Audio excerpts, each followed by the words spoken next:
Det kunne godt gå an.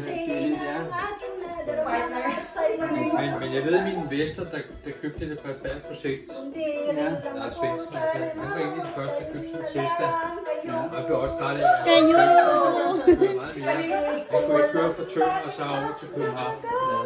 Uden at skynde lidt. Og det har jo så været den der... Den store Cessna. Ja. Men altså, der skete faktisk også det, at nogen forhandler... One, two, jump,